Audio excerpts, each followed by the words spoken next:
Simon in Kent. Should schoolgirls of 11 be forced to wear the veil? Forced to? Yes. I think this is probably... This is the flip side of the debate we had last week, of course, which has been raging since. And indeed, I have to say, the college found for you more than they did for the Prime Minister. They were in accord with you, but subsequently it's been revealed by the Times newspaper there are 2 schools in London and I believe one in Leicester where girls the age of 11 have to wear the veil to and from school, so when they're travelling to and from their Islamic schools, and there will be no compromise on that.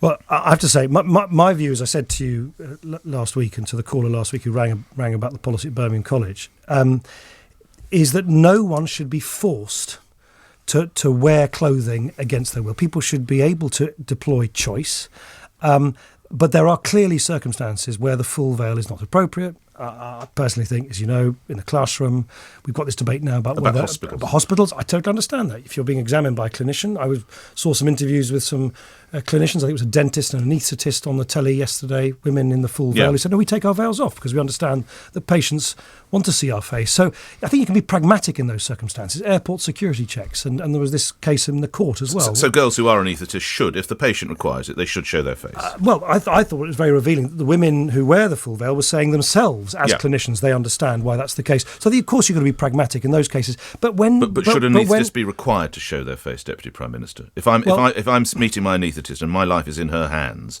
surely I'm allowed to see her face. Well, as Jeremy Hunter's rightly said, it's not for politicians to sort of dictate this, but he's asked the General Medical Council to provide guidance and for hospitals then to make their own decisions. You must have a view. Well, I do have a view, and views I just said... God forbid it was you. What would you do? I've just said my view. My view is I think it is right for patients to expect they can see the people who are examining them. But crucially, it's really important, by the way, that we don't start encouraging anyone to think that some sort of great, I don't want people to start taking matters into their own hands. I read, for instance, there was a woman who had her full veil snatched away from her, pulled away from her in the middle of the street when she's going about her own business. Someone going about their own business, just living the life that they want in our free country, should be allowed to wear the full veil. There are circumstances, hospitals, schools, courts, airport checks and so on, where I think everybody accepts you've got to be pragmatic.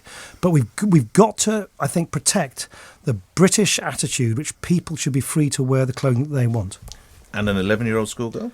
I don't think people should be forced when they're going about, in public, if they don't want to wear the full veil, from doing so. That is, if you like, of a piece with my liberal, dare I say, attitude that people should be free to use, wear the clothing that they wish. So if the kiddie doesn't want to wear it, she shouldn't have to wear it. If the 11-year-old does not want to wear it, actively does not want to wear it, I would defend her right to choose.